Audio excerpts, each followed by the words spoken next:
नमस्कार, बहुत बहुत स्वागत है आपका एनडीटीवी इंडिया पर। आप देख रहे हैं खबरों की खबर, हमारा प्राइम टाइम शो। बहुत शुरुआत करते हैं।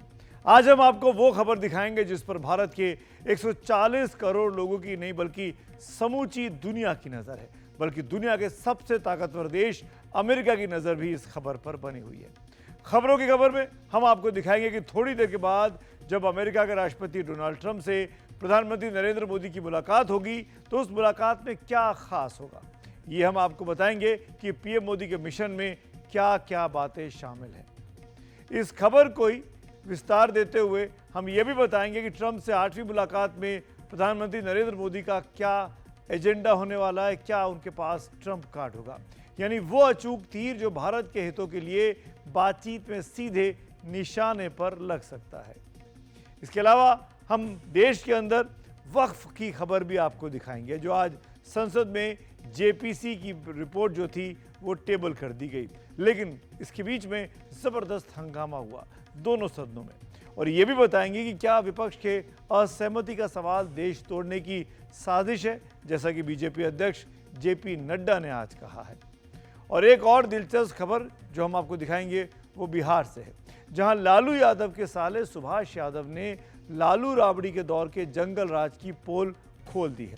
हालांकि सुभाष यादव और उनके छोटे भाई साधु यादव खुद ही उस दौर में बिहार में गुंडा राज की पहचान बने हुए थे।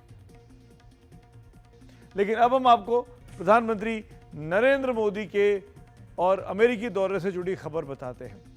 प्रधानमंत्री मोदी और अमेरिकी राष्ट्रपति डोनाल्ड ट्रंप की मुलाकात से जुड़ी एक अहम खबर का पूरा ब्यौरा हम आपको देने जा रहे हैं। अभी कुछ ही मिनटों में प्रधानमंत्री मोदी की मुलाकात अमेरिका के राष्ट्रीय सुरक्षा सलाहकार माइकल वॉल्ट्ज से तय हो चुकी है। अब से कुछ देर के बाद रात 10 बजे के आसपास पीएम मोदी अपनी इस यूएस ट्रिप में एलन मस्क से भी मुलाकात करेंगे, जबकि ट्रंप की टीम में बेहद अहम किरदार निभाने वाले विवेक रामास्वामी से रात 11:15 बजे भारतीय समय के अनुसार पीएम मोदी की ये मुलाकात होगी। और रात 2:35 पर पीएम मोदी की मुलाकात खुद राष्ट्रपति ट्रंप से होने वाली है। व्हाइट हाउस के पास वॉशिंगटन में प्रधानमंत्री मोदी और ट्रंप की मुलाकात को कवर करने के लिए मेरे सहयोगी विकास भदौरिया इस वक्त मेरे साथ जुड़ गए हैं। स्क्रीन पे आप उनको देख भी पा रहे हैं। कुछ ही घंटों के बाद मोदी और ट्रंप के बीच करीब 45 मिनट की बातचीत अभी तय है। सुबह भारतीय समय के मुताबिक रात 3:30 बजे के करीब एक प्रेस स्टेटमेंट भी दोनों लोग मिलकर जारी करेंगे। बिल्कुल सुमित, देखिए प्रधानमंत्री नरेंद्र मोदी के अमेरिका में आने के बाद, वॉशिंगटन में लैंड करने के बाद उनकी एक्टिविटी और एक्शन लगातार दिखते रहे। सबसे पहले नेशनल डायरेक्टर इंटेलिजेंस तुलसी गवार्ड ने प्रधानमंत्री नरेंद्र मोदी से मुलाकात की, और ये मुलाकात इसलिए अहम है कि इसी दिन सेम डे जो सीनेट है उसने अप्रूव किया था उनकी नियुक्ति को। उनके पक्ष में 52 वोट पड़े थे और खिलाफ 48 वोट पड़े थे। और तुलसी गवार्ड ने अपनी पहली मुलाकात जो किसी विदेश के राष्ट्र प्रमुख से की तो वो प्रधानमंत्री नरेंद्र मोदी थे। प्रधानमंत्री नरेंद्र मोदी और राष्ट्रपति डोनाल्ड ट्रंप की मुलाकात पर दुनिया भर की नज़रें जमी हुई हैं। इस मुलाकात में क्या क्या निकल कर सामने आएगा ये साझा बयान से सामने आ सकता है, लेकिन इस बीच वे एलन मस्क से भी मुलाकात करने वाले हैं। इन मुलाकातों का दौर आज दिन भर चलेगा, तो उसके बाद शाम को राष्ट्रपति डोनाल्ड ट्रंप और प्रधानमंत्री नरेंद्र मोदी की द्विपक्षीय बातचीत होगी, और उसके बाद राष्ट्रपति डोनाल्ड ट्रंप की तरफ से बाकायदा प्रधानमंत्री नरेंद्र मोदी को डिनर भी दिया जाएगा। विकास वहाँ ज़बरदस्त ठंड के बीच हमारे साथ तैनात है। विकास, आपसे अपडेट लेते रहेंगे, बने रहिए मेरे साथ। जिस तरीके से विकास बता रहे हैं, ट्रंप ने टैरिफ से लेकर टेक्नोलॉजी पर अपने कड़े तेवर अब तक दिखाए हैं। इसमें सवाल यह है कि क्या भारत अमेरिका को साधने में कामयाब होगा। ट्रंप भले ही चीन से लेकर कनाडा और मैक्सिको तक पर टैरिफ की धमकी दे रहे हैं, लेकिन भारत से रिश्तों को बेहतर बनाना उनकी ज़रूरत क्यों है, और क्यों पीएम मोदी बराबरी के लेवल पर आज उनसे बात करने वाले हैं। अगर आप ये पूरा मामला समझना चाहते हैं तो हमारी ये रिपोर्ट ज़रूर देखिए।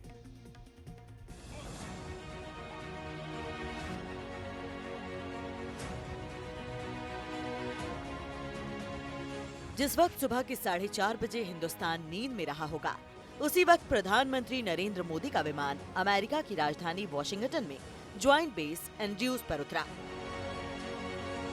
प्रधानमंत्री नरेंद्र मोदी का रेड कारपेट पर भव्य स्वागत हुआ। और एयरपोर्ट से बाहर निकलने के बाद भारतवंशियों ने पीएम मोदी के स्वागत में कोई कसर नहीं छोड़ी। पूरे गाजे बाजे के साथ पीएम मोदी का शानदार इस्तकबाल हुआ।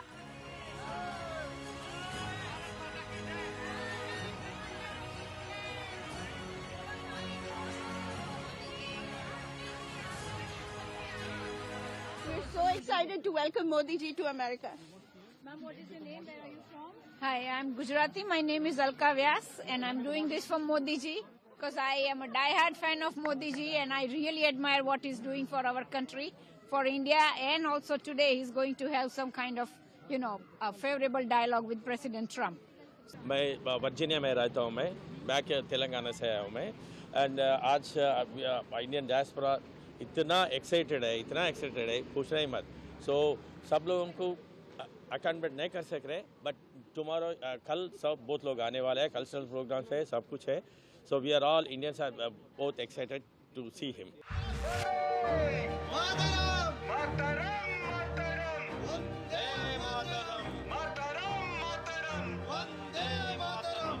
लेकिन सबकी नजरें टिकी हैं रात के 2:30 बजे क्या होगा, जब व्हाइट हाउस में प्रधानमंत्री नरेंद्र मोदी प्रवेश करेंगे और थोड़ी देर बाद राष्ट्रपति ट्रंप से उनकी मुलाकात होगी। मैं इस वक्त वाशिंगटन डीसी में हूं, जहां पर प्रधानमंत्री नरेंद्र मोदी की मुलाकात राष्ट्रपति डोनाल्ड ट्रंप से होने वाली है। इनकी मुलाकात होने के बाद जब साझा बयान आएगा तब ये पता चलेगा कि दोनों देशों के संबंध किस ऊंचाई पर जाने वाले हैं, दोनों देशों के बीच व्यापार किस नई बुलंदी को छुएगा और दोनों देशों की एआई को लेकर जुगलबंदी कहां तक कमाल दिखाएगी। राष्ट्रपति डोनाल्ड ट्रंप और प्रधानमंत्री की इस मुलाकात पर दुनिया भर की नज़रें हैं और सबसे ज़्यादा नज़र हमारी इस बात पर है कि टैरिफ और अप्रवासी भारतीयों के मुद्दे पर दोनों नेताओं के बीच क्या बात होती है। दरअसल टैरिफ और अप्रवासी भारतीयों को वापस भेजने के सवाल पर ट्रंप की सख्ती के बाद ये सवाल उठ रहा है कि क्या प्रधानमंत्री नरेंद्र मोदी से ट्रंप की मुलाकात में भारत का रुख और तेवर नरम रहेगा? तो इसका जवाब है हरगिज नहीं। प्रधानमंत्री नरेंद्र मोदी की गंभीरता को बहुत सारे लोग ट्रंप के आगे उनकी कमजोरी समझ रहे हैं, लेकिन पीएम मोदी की अगुवाई वाला भारत मुतमईन है कि 5 ऐसे मुद्दे हैं जिन पर ट्रंप के तेवर ढीले रहेंगे और वो भारत के साथ सहयोग का रास्ता अख्तियार करेंगे। पीएम मोदी पहले ही दोनों देशों के बीच सहयोग की झलक एआई के जरिए दे चुके हैं। एआई का मतलब है आर्टिफिशियल इंटेलिजेंस, लेकिन मैं मानता हूं कि एआई का मतलब है American Indian. A great man and a great leader, the leader of India, Prime Minister Modi, my friend. अब हम आपको विस्तार से उन 5 मुद्दों के बारे में बताते हैं जिन पर भारत के रुख को नजरअंदाज करना ट्रंप के लिए भी संभव नहीं होगा। अमेरिका में मौजूद Indian diaspora, pharma sector, auto sector, chip market और भारत का बड़ा बाजार, ये 5 ऐसे फैक्टर हैं जिनके लिए ट्रंप पीएम मोदी के साथ गर्मजोशी दिखाने और भारत के साथ रिश्तों को बेहतर रखने के लिए बाध्य होंगे। अमेरिका में स्थित भारतवंशियों की भूमिका कितनी बड़ी है, इसको आप इस बात से समझ सकते हैं कि वहां मौजूद सुविधा स्टोर्स में से 35 से 50% भारतीय अमेरिकियों के स्वामित्व में है। वहां रहने वाले भारतीय अमेरिका को सालाना $300 बिलियन का टैक्स चुकाते हैं। तुलसी गेबार्ड समेत कई भारतीय मूल के लोग अमेरिकी सरकार में अहम ओहदों पर हैं। अमेरिका के टॉप 50 कॉलेजों में करीब 70% का नेतृत्व भारतवंशी ही कर रहे हैं। इनमें अमेरिकी फार्मा में भारतीय कंपनियों की हिस्सेदारी करीब 13% है। दुनिया के 3 देश आयरलैंड, स्विट्जरलैंड और भारत हैं जो सबसे ज्यादा अमेरिका को दवा सप्लाई करते हैं। बल्कि IQVIA इंस्टीट्यूट की एक रिपोर्ट के मुताबिक 2022 में सभी जेनरिक दवाओं में से 47% की आपूर्ति भारतीय कंपनियों द्वारा ही की जानी थी। अमेरिका के साथ भारत का कारोबारी रिश्ता कितना मजबूत है, उसको आप इस बात से समझिए कि अमेरिका भारत का सबसे बड़ा एक्सपोर्ट मार्केट है। यानी भारत सबसे ज्यादा अपने प्रोडक्ट अमेरिका में ही बेचता है। यह एक्सपोर्ट अमेरिका के कुल एक्सपोर्ट का 33% है। 2024-25 की पहली छमाही में भारत ने अमेरिका को करीब 32,000 करोड़ रुपए का ऑटोमोटिव सामान बेचा है।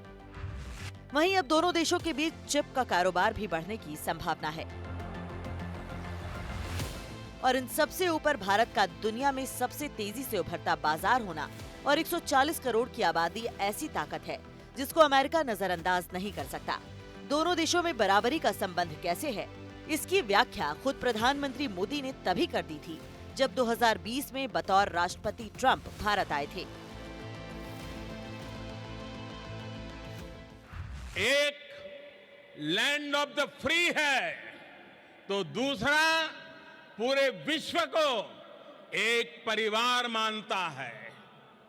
एक को स्टैच्यू ऑफ लिबर्टी पर गर्व है तो दूसरे को दुनिया की सबसे ऊंची प्रतिमा सरदार पटेल की स्टैच्यू ऑफ यूनिटी का गौरव है।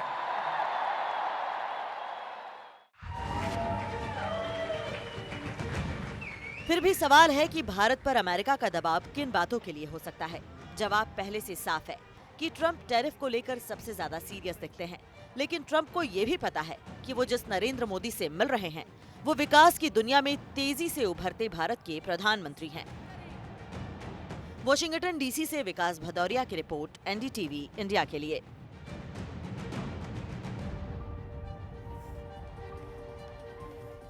तो सबकी निगाहें इस मुलाकात पर लगी हुई हैं जो आज रात देर रात करीब 3 बजे के आसपास होनी है, पीएम की और प्रेसिडेंट की। मेरे साथ फॉर्मर डिप्लोमेट दीपक वोरा साहब जुड़े हुए हैं। बहुत बहुत शुक्रिया दीपक सर हमसे बात करने के लिए। आपके साथ जब भी बात करते हैं तो कोई नई नई चीज़ें सुनने को समझने को मिलती हैं। इस ट्रिप को लेकर दीपक सर, सेकेंड इनिंग में मोदी जो ट्रंप साहब की सेकेंड इनिंग है, ये चौथे इंटरनेशनल लीडर है जिनके साथ वो मुलाकात कर रहे हैं। 1 महीने से भी कम का वक्त हुआ और इंडियन प्राइम मिनिस्टर की विजिट वहाँ पे प्लान हुई है। एक बहुत ही क्रिटिकल चीज़ समझ में आती है, क्या इंपॉर्टेंट चीज़ें निकल कर आने वाली हैं इस मुलाकात के बाद? हमारे हो सर, जब भी आपके चैनल पर होता हूँ आपसे बहुत कुछ सीखता हूँ, मैं सीखता हूँ। ये आपका बड़ापन है, आप कह रहे हैं कि मैं नई चीज़ें बताता हूँ, लेकिन आप तो वन मैन इंफॉर्मेशन आर्मी है और आप you are outstanding. So I feel very good when I am on your show. सवाल ये है सर कि जो आपने बहुत अच्छा प्रश्न पूछा है, कितनी बार तो उनकी मुलाकात हो गई है, इस बार क्या नया है? और पहले 4 जो लीडर्स आए हैं अंतर्राष्ट्रीय व्हाइट हाउस में वो कौन है? ट्रंप ने सत्ता संभालने से पहले ही कहा था कि मैं गाजा इजराइल की जो समस्या है उसका समाधान करूंगा, यूक्रेन की समस्या का समाधान करूंगा और चीन को मैं काबू करूंगा। अब पहले 4 कौन है? बेंजामिन नेतन्याहू आए हैं, नंबर 1 पार्टनर हैं, अमेरिका के एलाई हैं। दूसरी तरफ किंग अब्दुल्ला जॉर्डन के आए हैं, क्योंकि ट्रंप साहब का आइडिया है कि गाजा पैलेस्टीनियंस को गाजा से बाहर निकाल दिया जाए और जॉर्डन के शहंशाह से वो कहेंगे भाई आप उनको स्वीकार करिए। भले ही 1967 से 1970 तक जॉर्डन का जो तजुर्बा था पैलेस्टीनियंस के साथ वो अच्छा नहीं था, फिर उनकी फौज ने उनको बाहर निकाल दिया था। दूसरी चीज़ जिन पे ये बात करेंगे, ये सर चाइना पे इनकी नज़र है, क्योंकि मेरा मानना है कि डोनाल्ड ट्रंप ये समझ गए हैं, जो जो बाइडेन भी समझते थे पर स्वीकार नहीं करते थे, कि सबसे बड़ा दुश्मन, मैं बड़े ध्यान से कह रहा हूं सर, यूनाइटेड स्टेट्स का रूस नहीं है, सबसे बड़ा दुश्मन चीन है।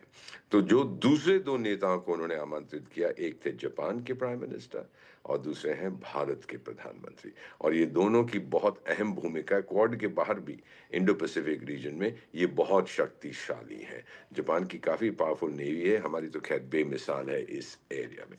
सो ये 2 चीज़ें बड़ी स्पष्ट हैं, ये नई चीज़ें इस बार। ट्रंप को हम कहते हैं ट्रांजैक्शनल प्रेसिडेंट, ये हर चीज धंधे की तरह लेता है। So what is wrong with that? मैं तो उनको डोनाल्ड टैरिफ ट्रंप कहता हूँ। उसी तरह से हमारे जो प्राइम मिनिस्टर हैं वो नरेंद्र मैग्निफिसेंट मोदी हैं, वो भी बात करते हैं इंडिया को आगे बढ़ाने की। ट्रंप कहते हैं मेक अमेरिका ग्रेट अगेन, लेकिन मेक अमेरिका ग्रेट अगेन का ये मतलब नहीं है कि आप भारत को कमजोर करने की कोशिश करें। अब भारत की अट्रैक्टिवनेस क्या है सर? ट्रंप साहब जानते हैं कि अमेरिका को अगर बड़ा मार्केट एक चाहिए 145 करोड़ का, वो भारत है सर। और आपकी मिडिल क्लास हर रोज बढ़ रही है, ये सब जानते हैं, आप मुझसे बेहतर जानते हैं। आप लेटेस्ट फिगर देखिए, अब तो लोग कहते हैं 50-60 करोड़ की मिडिल क्लास होगी। Middle class not in terms of the definition जो पश्चिम देश देते हैं, पर हमारे में कोई भूखा नहीं मरता है। यहाँ पे आप देख रहे हैं किस रफ्तार से इंफ्रास्ट्रक्चर डेवलप हो रहा है, यूनिवर्सिटीज खुल रही हैं, पढ़ाई हो रही है, एटसेट्रा। डिजिटल इकोनॉमी किस तरह से जा रही है। तो मोदी साहब क्या चाहते हैं अमेरिका से? अमेरिका हमारा मार्केट चाहता है, मोदी साहब क्या चाहते हैं? सबसे पहले है टेक्नोलॉजी। सर अभी पेरिस में आर्टिफिशियल इंटेलिजेंस का समिट हुआ, आपकी कवरेज शानदार थी उसके बारे में। और उस वक्त उस जो समिट हुआ था सर, को चेयर कौन था सर उसका? एक फ्रांस ने तो होस्ट किया था, चलिए हक बनता है कि वो उसके चेयरमैन बने, हमें बुलाया था सर। अब दुनिया में कहते हैं कि सबसे बड़ा आर्टिफिशियल इंटेलिजेंस का देश अमेरिका, उसके बाद चाइना है। ना उन्होंने अमेरिका को बुलाया को चेयर करने को, ना चाइना को बुलाया। भारत को बुलाने का एक मकसद था दुनिया को ये मैसेज देना कि एक विकसित देश और एक देश जो बहुत ही ज्यादा तेजी से विकसित स्टेटस की तरफ बढ़ रहा है, वो दोनों मिलकर करेंगे। और प्राइम मिनिस्टर नरेंद्र मोदी ने कहा था कि जो कोड लिखा जाएगा मानवता का इसी शताब्दी में, वो आर्टिफिशियल इंटेलिजेंस लिखेगी। तो हम अमेरिका के साथ ये दोस्ती करना चाहते हैं कि आर्टिफिशियल इंटेलिजेंस में आप हमारे साथ पार्टनर बनिए। और जो आपने शुरू में आपकी रिपोर्ट में जिक्र किया था कि मोदी के साथ जिस तरह से उनकी बातचीत होती है, ऐसे पीएम ने खुद कहा था, ये वो भारत नहीं है जो आंख झुका के आंख उठा के बात करता है, ये आंख से आंख मिला के बात करता है। और डोनाल्ड ट्रंप भी ये जानता है, बहुत इज्जत करता है। वो भले ही कह दिया कि मैं ये टैरिफ लगा दूंगा, वो जैसे कोलंबिया के साथ किया था, मेक्सिको के साथ किया, कनाडा के साथ किया था। भारत का मार्केट वो खोना नहीं चाहता। ये नई चीज है इस विजिट में। और मेरा मानना है जब उनकी कुछ घंटों के बाद मुलाकात होगी, जब ज्वाइंट प्रेस कॉन्फ्रेंस होगी, उसमें आप देखेंगे कि फोकस रहेगा टेक्नोलॉजी पर, फोकस रखेगा डिफेंस पर, फोकस रहेगा आर्टिफिशियल इंटेलिजेंस जिसका मेडिसिन में प्रयोग होता है, एजुकेशन पे फोकस रहेगा।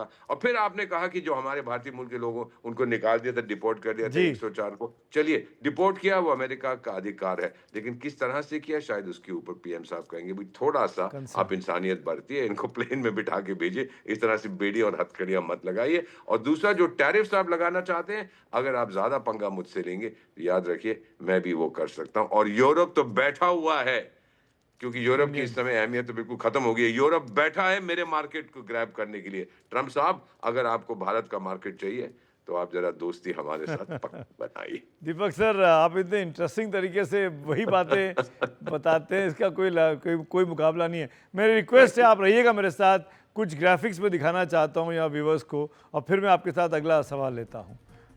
दीपक बोरा हमारे साथ बने हुए हैं। अब क्या होने वाला है प्रधानमंत्री मोदी और राष्ट्रपति ट्रंप की इस बातचीत में, ये इस पर एक बार नज़र डाल लेते हैं। कुछ ग्राफिक्स हमने बनाए खास तौर पर इस विजिट को लेकर, ये आपको देखने चाहिए। प्रधानमंत्री नरेंद्र मोदी और प्रेसिडेंट ट्रंप के बीच मुलाकात बस 5 ही घंटे के बाद होने वाली है, लेकिन उस मुलाकात में प्रधानमंत्री मोदी के पास क्या है बातचीत के मुद्दों का ट्रंप कार्ड, इसको जरा समझ लीजिए।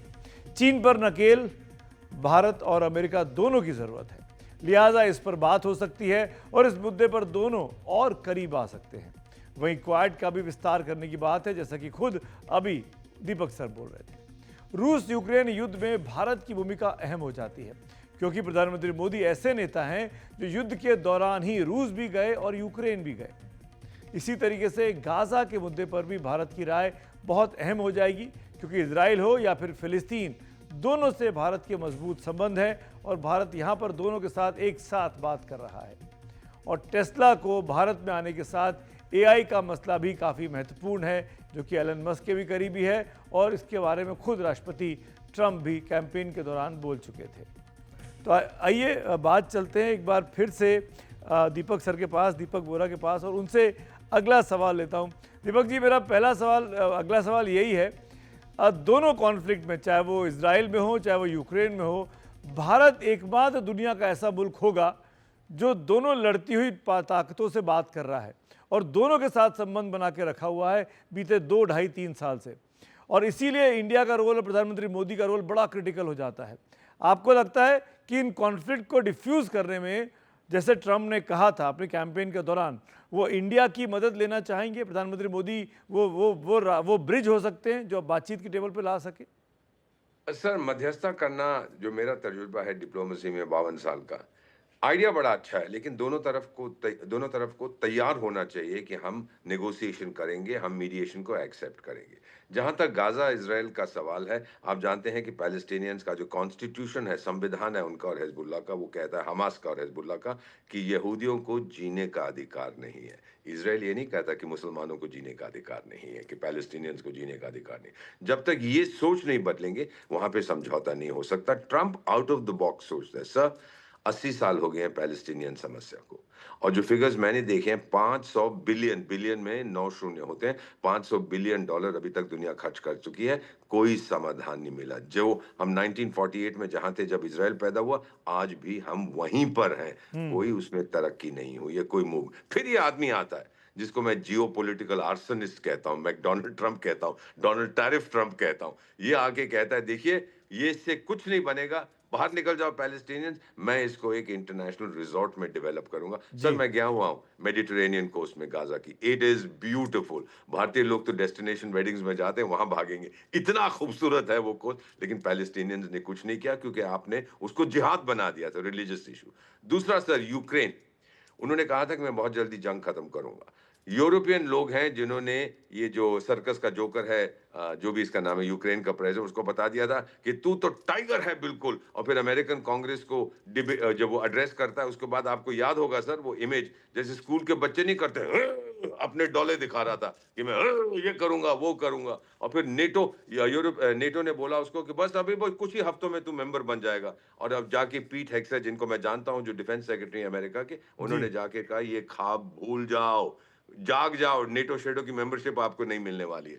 तो इसने जो अभी ये कर रहा है खुद यूक्रेन प्रॉब्लम को सॉल्व करने को, जो इसने वादा किया कि मैं तुमको हथियार नहीं दूंगा, फिनिश्ड। कौन देगा तुमको? यूरोप देगा, देखता हूं कैसे वो देता है, पैसे लाओ। और फिर उसने ये भी कहा कि जितना मैंने अभी तक दिया है, 500 बिलियन के आपकी जो रेयर अर्थ्स हैं, जो मुझे चाहिए अपनी डेवलपमेंट के लिए, वो आप मुझे दीजिए। तो आइए, बेचारा जो ज़ेलेंस्की है सर, मैं इतना ही कहूंगा वर्ल्ड लीडर्स के लिए, ये एक संदेश है।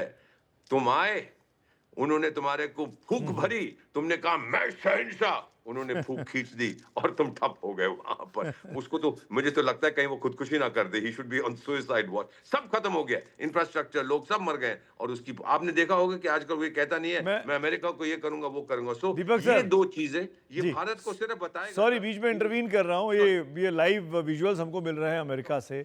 इस वक्त अमेरिका के नए जो NSA हैं, national security adviser Waltz, Michael Waltz, उनके साथ प्राइम मिनिस्टर की मुलाकात चल रही है। प्रधानमंत्री वहां पहुंचे हुए हैं। कल वो जब वो पहुंचे थे तो तुलसी कबाड़, आज सुबह इनफैक्ट हमारे समय के अनुसार, तो तुलसी कबाड़ से उनकी मुलाकात हुई थी। और अभी वो भी माइकल वॉल्ट्स, जो कि नए राष्ट्रीय सुरक्षा सलाहकार हैं राष्ट्रपति ट्रंप के, उनके एडमिनिस्ट्रेशन के, उनके साथ ही मुलाकात की तस्वीर इस वक्त आप देख रहे हैं।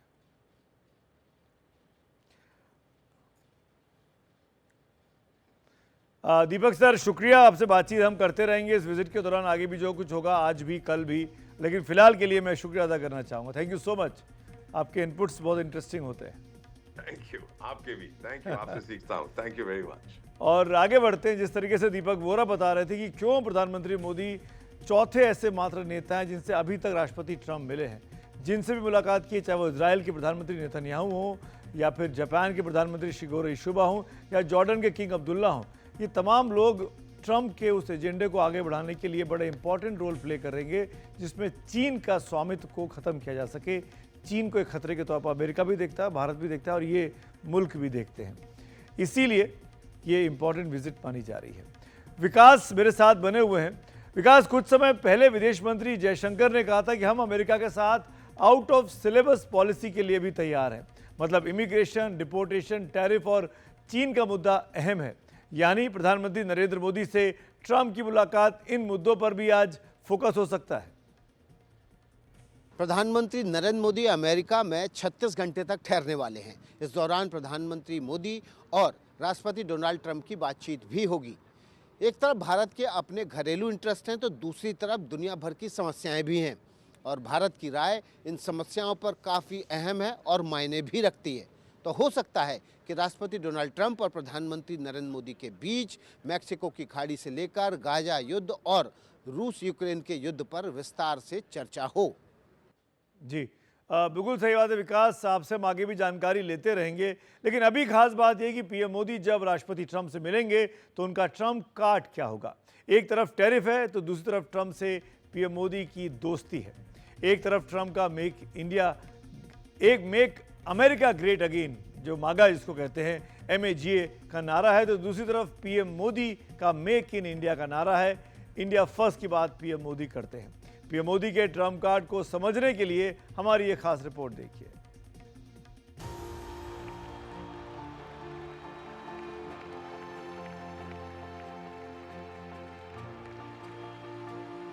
कूटनीति के व्याकरण में ऐसी दोस्ती को ही संधि कहते हैं, जहां दो बड़े नेता मिलते हैं तो दो बड़े देश अपने लिए उम्मीदों के दो बड़े दरवाजे खोलते हैं। पीएम मोदी की अमेरिका यात्रा से अपने हिस्से की संभावनाएं तलाश रहे हैं। उनमें भारत के 140 करोड़ लोग हैं।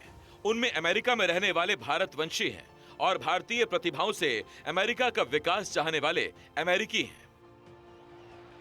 ये ऐसे ही नहीं है कि अमेरिका की मशहूर अभिनेत्री और गायिका मैरी मिल्बेन प्रधानमंत्री नरेंद्र मोदी की यात्रा से भाव विह्वल हैं। It's wonderful that the Prime Minister is going to be back in the United States, arriving today. It was so good to see the Prime Minister back in 2023 when he was here for his arrival visit and to sing the Indian National Anthem for the Prime Minister and my beloved Indian American community. It was a great joy to have him. So it's exciting that he's coming back to the States here today, and I know I'm going to visit with the President tomorrow, and, you know, it's beautiful. प्रधानमंत्री नरेंद्र मोदी से राष्ट्रपति Trump की मुलाकात से पहले CIA की chief तुलसी Gabbard ने प्रधानमंत्री से मुलाकात की। ये मुलाकात बताती है कि भारत अमेरिका के लिए क्यों अहम है। अब हम आपको बताते हैं वो कौन से निर्णायक मसले हैं जिन पर भारत और अमेरिका में रजामंदी बन सकती है।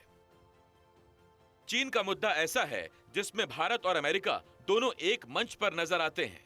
इस रिश्ते को मजबूत बनाने के लिए इस साल भारत में होने वाले क्वाड की बैठक के लिए पीएम मोदी ट्रंप को निमंत्रण दे सकते हैं, जिसके सदस्य भारत, अमेरिका, जापान और ऑस्ट्रेलिया हैं। ईरान से अमेरिका के तनावपूर्ण रिश्तों पर भी बात हो सकती है, क्योंकि वहां चाबहार प्रोजेक्ट भारत के लिए काफी अहमियत रखता है। वहीं भारत अमेरिका से भी कच्चा तेल खरीदने के लिए तैयार हो सकता है। जवाब में भारत ये चाहेगा कि अमेरिका भारत में न्यूक्लियर एनर्जी के क्षेत्र में निवेश करे। आपको याद होगा इस बार बजट में सरकार का जोर न्यूक्लियर एनर्जी पर था। ये बजट न केवल देश की वर्तमान आवश्यकताओं को ध्यान में रखता है, बल्कि हमें भविष्य की तैयारी करने में भी मदद करता है। स्टार्टअप के लिए deep tech fund, geospatial mission और न्यूक्लियर एनर्जी मिशन ऐसे ही महत्वपूर्ण कदम है। खबर यह है कि प्रधानमंत्री नरेंद्र मोदी की ट्रंप के अलावा एलन मस्क से भी मुलाकात हो सकती है। दरअसल एलन मस्क पहले ही प्रधानमंत्री नरेंद्र मोदी के मुरीद रह चुके हैं, लेकिन वो चाहते हैं कि भारत में टेस्ला का बाजार बड़ा हो। साफ है कि पीएम मोदी की ट्रंप से मुलाकात पर एलन मस्क नजर गड़ा कर बैठे रहेंगे। टेस्ला पिछले 3-4 साल से कोशिश कर रहा है कि भारत में वो एंट्री ले, लेकिन टेस्ला की ये शिकायत थी कि भारत में इलेक्ट्रिक व्हीकल्स पर बहुत ज़्यादा कर लगता है, जिसको पिछले कुछ समय में भारत ने धीरे धीरे करके कम किया है। कई अंतर्राष्ट्रीय कार ऑटो कंपनियां जो है भारत में अपनी ईवी बना रही हैं, लेकिन टेस्ला अभी तक भारत की तरफ टकटकी लगाए देख रहा है कि भारत कुछ रियायत दे तो वो भारत में भी एंट्री ले। और इसलिए इस मुलाकात पर न केवल टेस्ला के एलन मस्क की नज़र है, बल्कि दुनिया भर के ऑटो बाजार की भी नज़र है कि भारत क्या इस मुलाकात में टेस्ला को लेकर कोई निर्णायक फैसला ले सकता है। पीएम मोदी अमेरिकी दौरे के दौरान ब्लेयर हाउस में ठहरे हुए हैं, जहां उनके सम्मान में भारतीय झंडा लगा दिया गया। करीब 200 साल पुराना यह गेस्ट हाउस अमेरिकी राष्ट्रपति का ऑफिशियल गेस्ट हाउस है। वॉशिंगटन डीसी से विकास भदौरिया की रिपोर्ट एनडीटीवी इंडिया के लिए। तो ये जो नया नवेला अमेरिका में इस वक्त रिपब्लिकन एडमिनिस्ट्रेशन आया है राष्ट्रपति ट्रंप के नेतृत्व में, उसके सभी जो मुख्य किरदार हैं उनसे पीएम मोदी मुलाकात कर रहे हैं। जैसे कि मैंने कहा, माइकल वॉल्ट्ज से मुलाकात इस वक्त चल रही है। ब्लेयर हाउस में प्राइम मिनिस्टर रुके हुए हैं। तुलसी गबार्ड से मुलाकात हो चुकी है। बहुत से लोग पूछ रहे हैं आखिरकार ये ब्लेयर हाउस है क्या। तो ब्लेयर हाउस के बारे में आपको बता देता हूँ। ये एक गेस्ट हाउस, अमेरिकी राष्ट्रपति का गेस्ट हाउस है। ठीक व्हाइट हाउस के सामने ये स्थित है। ये 200 साल पुरानी एक इमारत है। 1824 में एक डॉक्टर ने इसको बनवाया। 1837 में प्रेस्टन ब्लेयर ने इसको खरीदा था। तब इसकी कीमत 5,64,000 रुपए थी। ब्लेयर के नाम पर है, इसीलिए इसका नाम ब्लेयर हाउस रखा गया। 1942 में राष्ट्रपति रूजवेल्ट ने इसको खरीद लिया। ब्रिटिश पीएम चर्चिल पहले व्यक्ति थे जिससे जो इसमें रहे आके। 70,000 वर्ग फीट एरिया में ये फैला हुआ है ब्लेयर हाउस। 119 इसमें कमरे हैं और 35 बाथरूम है, यानी बहुत बड़ा इलाका है इस गेस्ट हाउस का, जो कि इसका नाम ब्लेयर हाउस में, जिसमें प्रधानमंत्री इस वक्त रुके हुए हैं। आइए बढ़ते हैं आज की अगली खबरों की ओर। लगातार अमेरिकी के दौरे पे तो हमारी नज़र बनी हुई है, लेकिन ये खबर भी बहुत ज़रूरी हो जाती है जो आज संसद में हुआ। संसद में आज वक्फ बिल को लेकर सत्ता पक्ष और विपक्ष के बीच जबरदस्त टकराव हुआ। विपक्ष ने आरोप लगाया कि जेपीसी यानी संयुक्त संसदीय समिति के सामने उनके नेताओं ने जो असहमति जताई थी उन्हें रिपोर्ट से हटा दिया गया है। लेकिन सत्ता पक्ष का यह कहना है कि नियमों के खिलाफ कुछ भी नहीं किया गया। सत्ता पक्ष ने आरोप लगाया कि विपक्ष के लोग तुष्टीकरण की राजनीति कर रहे हैं। आइटम नंबर 24 जगदीबा पाल।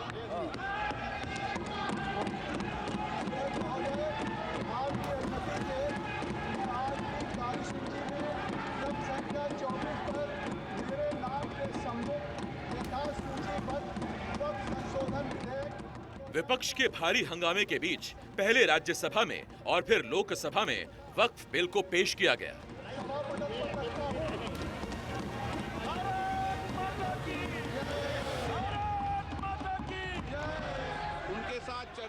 जेपीसी के चेयरमैन जगदम्बिका पाल ने जैसे ही रिपोर्ट को पेश किया, लोकसभा में भारी हंगामा शुरू हो गया और विपक्ष ने सदन से वॉकआउट कर दिया।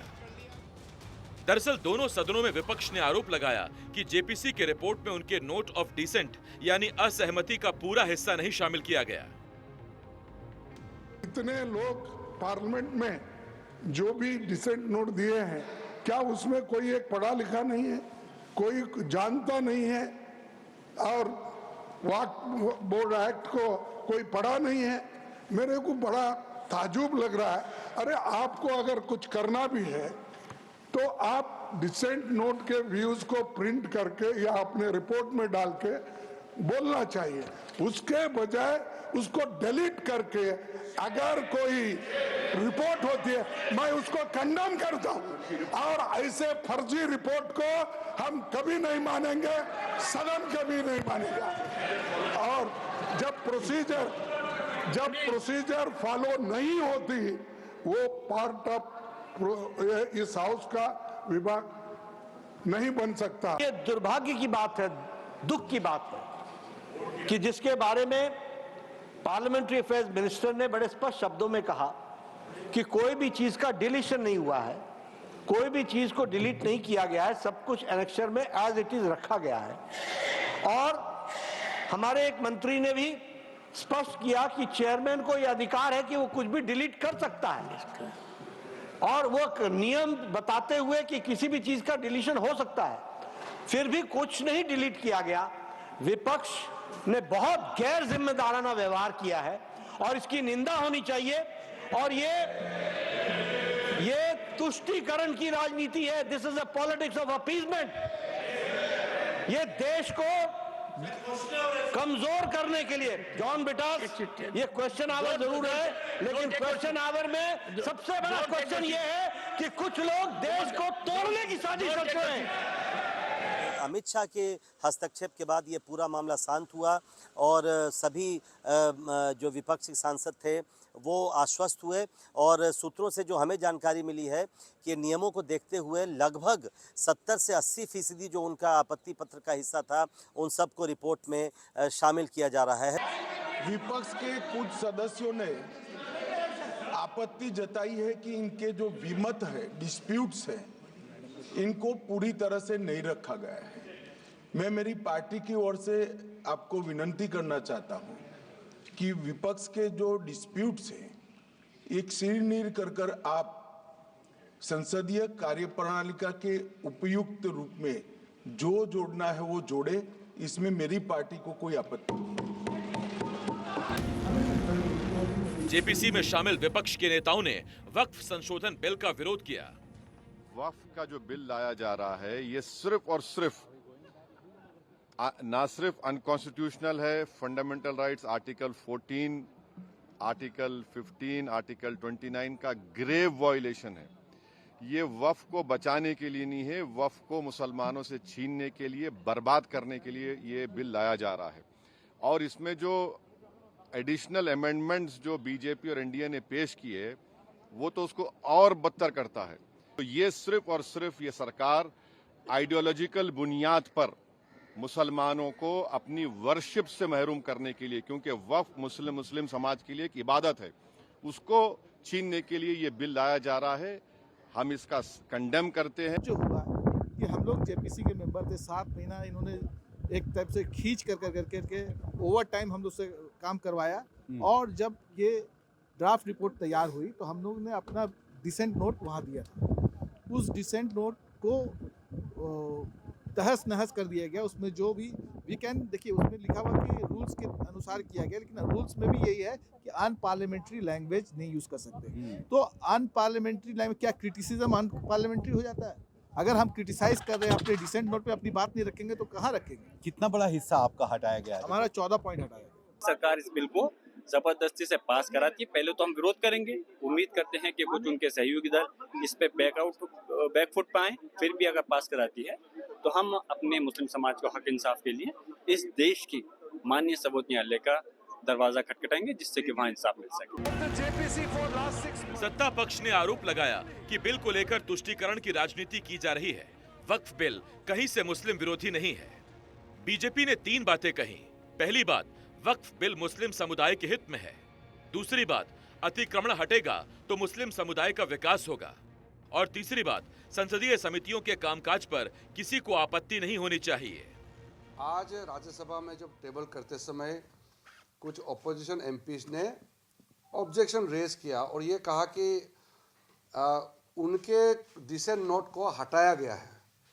मैंने जेपीसी चेयरमैन से बात किया और सेक्रेटरीट से जानकारी लेकर के फिर मैंने राज्यसभा में बताया कि रिपोर्ट पूरा पेश किया गया है।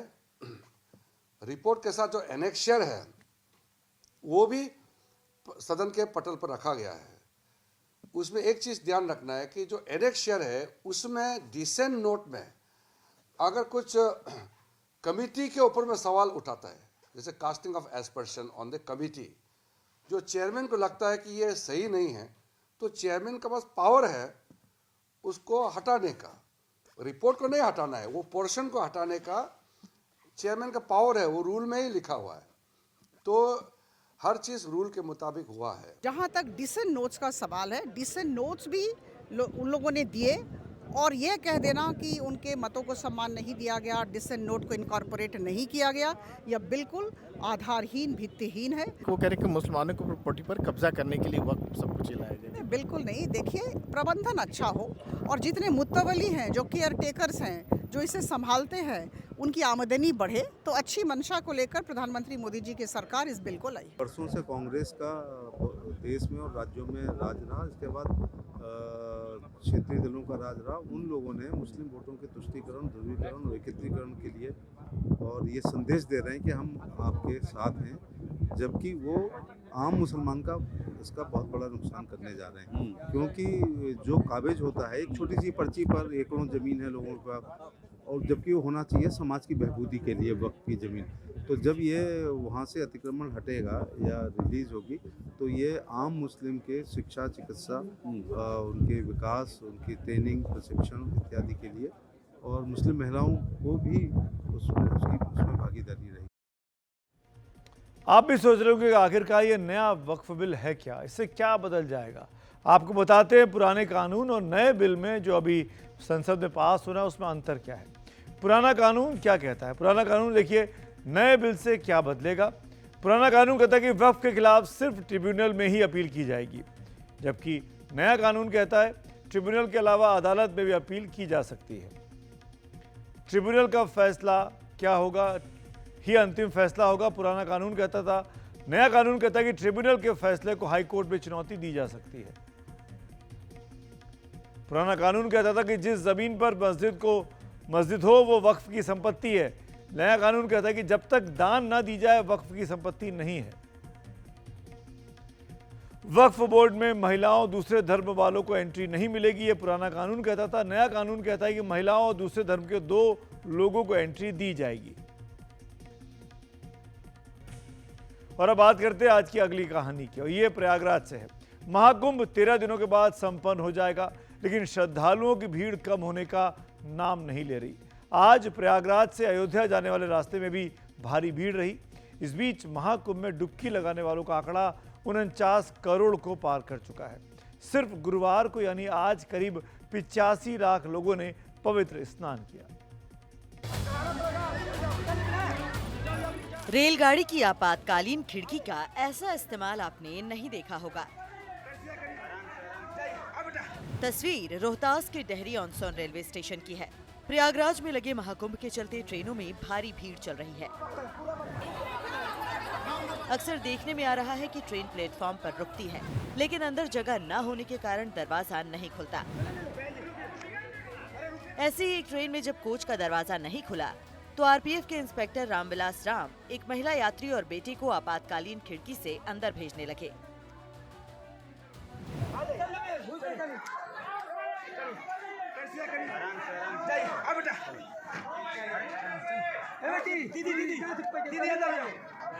भैया सब मेरी माँ बाप है, पूरा आगे बढ़ जाओ, ठीक है? भीड़ भाड़ इसलिए उठा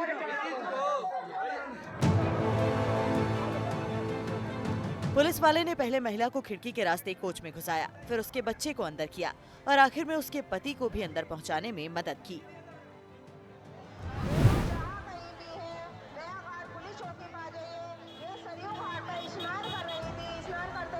और इसी बीच प्रयागराज के बाद श्रद्धालु भारी संख्या में अयोध्या पहुंच रहे हैं। गुरुवार को अयोध्या की ओर जा रहे सारे रास्तों पर गाड़ियों का जाम लगा रहा। एमपी से आ रहे हैं।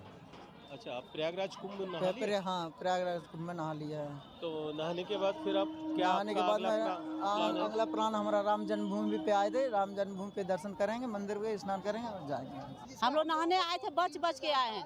यहाँ इस ट्रेन में भी मारा पीटी पर, इस ट्रेन में भी मारा पीटी पर। हाँ, पब्लिक मार रहा था, आपस में नीचे बैठे थे। जबकि बहुत लेट, वहाँ 6:30 बजे चला है, यहाँ देखिए कितना बज रहा है। बहुत लेट में गाड़ी है, बहुत पब्लिक परेशान है।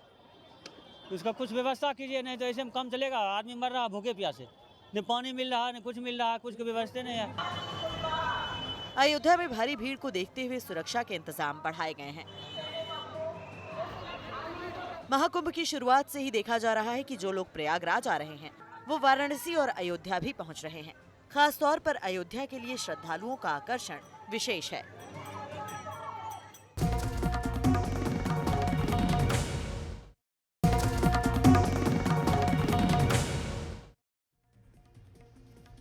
एक बार फिर खबरों की खबर में आपका स्वागत है। बिहार से आज एक बयान आया और वहां का राजनीतिक तापमान बढ़ गया। 90 के दशक में अपने जीजा लालू यादव के सबसे भरोसेमंद रहे साधु और सुभाष यादव का नाम आप में से कई लोगों ने सुना होगा।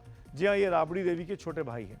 आज उनमें से एक सुभाष यादव ने सामने आकर एक गंभीर आरोप लगाया कि फिरौती, अपहरण, लूटपाट का जो धंधा उस जमाने में चला करता था उसकी पटकथा एक अणे मार्ग यानी तब के मुख्यमंत्री आवास में तैयार होती थी। हम पागल हैं क्या? तेज प्रताप को नजर में हमको पागल घोषित कर रहा है। हम पागल हैं? है? हम तो पागल नहीं हैं।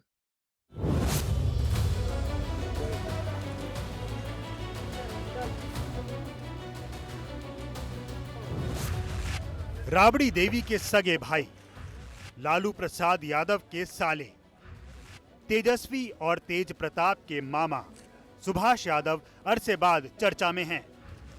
बीते 2 दशकों में लालू यादव और खासकर तेजस्वी ने इनसे किनारा कर लिया, लेकिन सुभाष यादव ने पुराने दिनों का ठीकरा लालू यादव पर फोड़ दिया।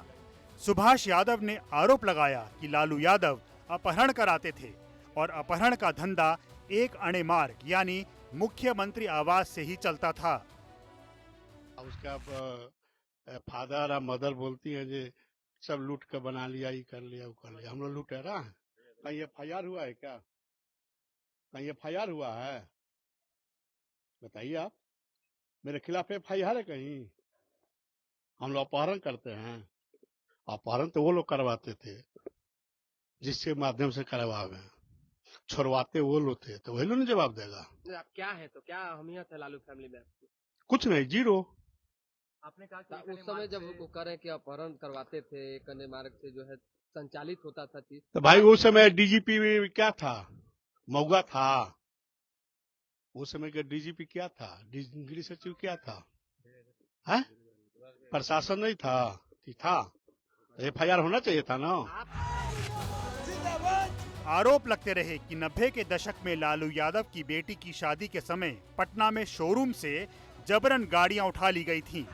राबड़ी देवी के भाई सुभाष यादव और साधु यादव पर भी इसमें लिप्त रहने के आरोप लगे। कहा जाता है कि सुभाष यादव खुद उस मुहिम का नेतृत्व कर रहे थे।